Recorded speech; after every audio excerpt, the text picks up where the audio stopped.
Assalamualaikum warahmatullahi wabarakatuh. Perkenalkan, kami dari kelompok 6 Pendidikan Kimia 2018 kelas Palembang, Universitas Sriwijaya yang beranggotakan saya sendiri, Nani Mariliati, Saya Maftu Ghazali. Saya Rianda Marta dari C. akan menampilkan video praktikum yang telah kami lakukan. Selamat menyaksikan! Tujuan percobaan pada praktikum kali ini adalah untuk memperoleh rendaman nata de coco. Teori percobaan.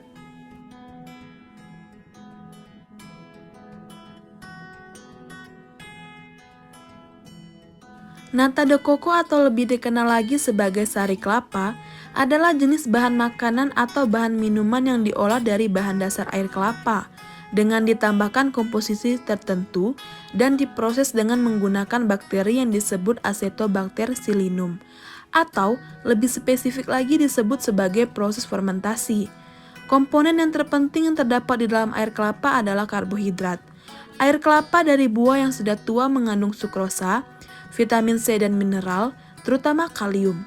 Tidak sedikit manfaat yang dapat diambil dari air kelapa, baik sebagai bahan baku industri makanan dan minuman, ataupun dari segi khasiatnya untuk pengobatan. Air kelapa bisa dibuat makanan yang disebut nata de coco, kecap air kelapa, dan juga asam cuka. Alat yang digunakan: timbangan, wadah fermentasi, panci, sendok, talenan, gelas ukur, serta pisau. Bahan yang digunakan: gula pasir, urea, cuka, starter atau bibit nata, serta air. Prosedur percobaan.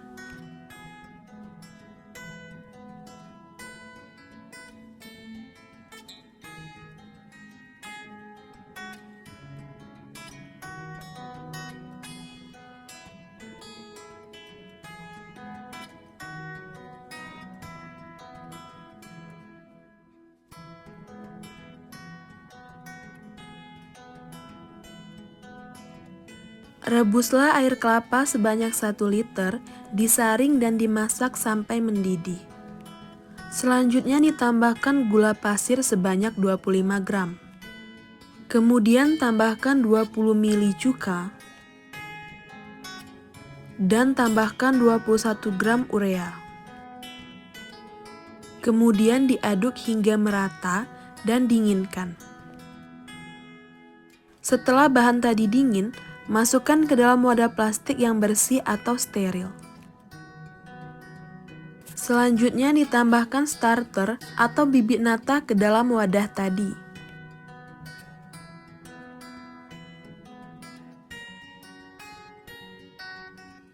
Kemudian wadah tersebut ditutup dilapisi koran. Pastikan koran tersebut bersih.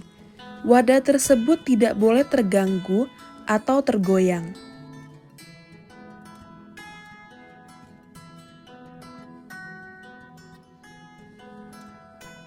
Setelah itu, inkubasi pada suhu ruang selama 8 hari.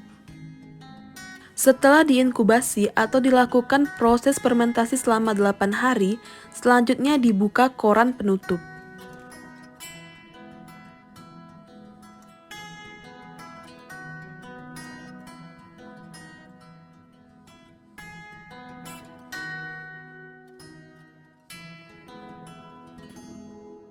Nata de coco yang terbentuk akan mengeras mengikuti pola tempat atau wadah.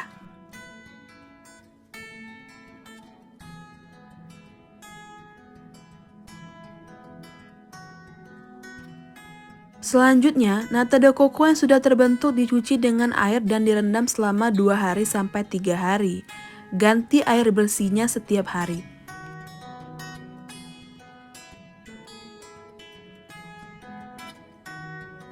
Ini adalah proses pencucian dan pembersihan nata de coco di hari pertama.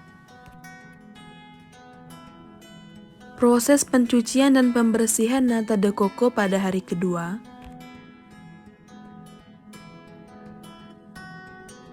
Dan ini adalah proses pencucian dan pembersihan nata de coco pada hari terakhir atau hari ketiga.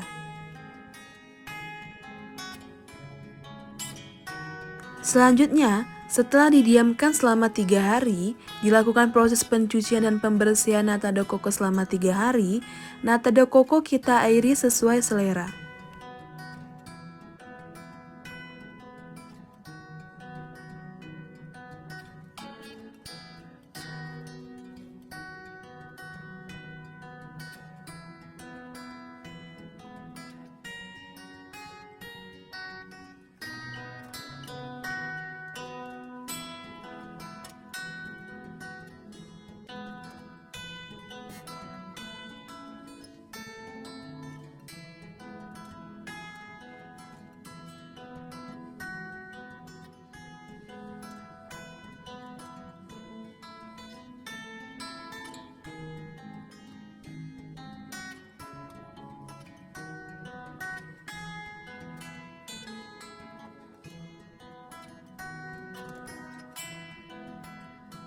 Timbang nata de coco yang diperoleh.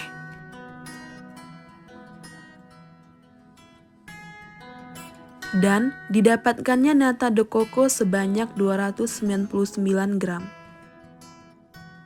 Selanjutnya direbus dengan air gula, supaya nata de coco kenyal dan manis.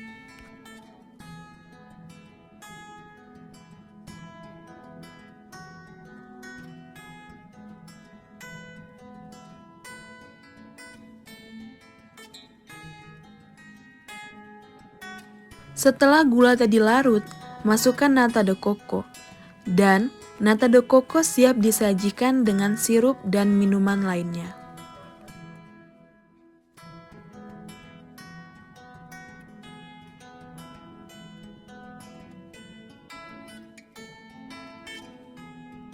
Pembahasan.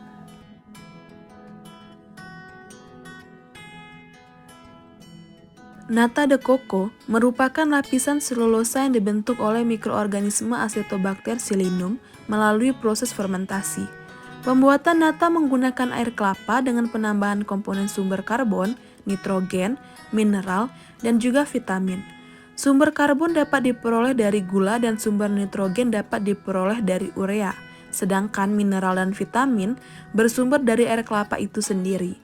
Air kelapa dipanaskan sampai mendidih, bertujuan agar bakteri kontaminan mati, sehingga diharapkan hanya bakteri Acetobacter psilinum yang tumbuh.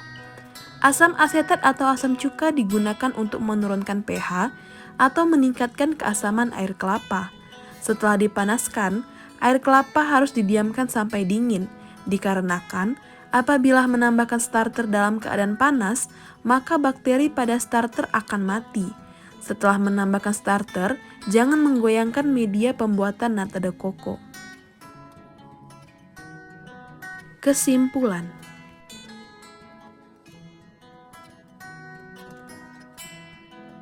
Yang pertama, asam asetat digunakan untuk menurunkan pH atau meningkatkan keasaman air kelapa. Kemudian yang kedua, penambahan starter Acetobacter psilinum pada pembuatan nata de coco berperan dalam pembentukan selulosa atau nata.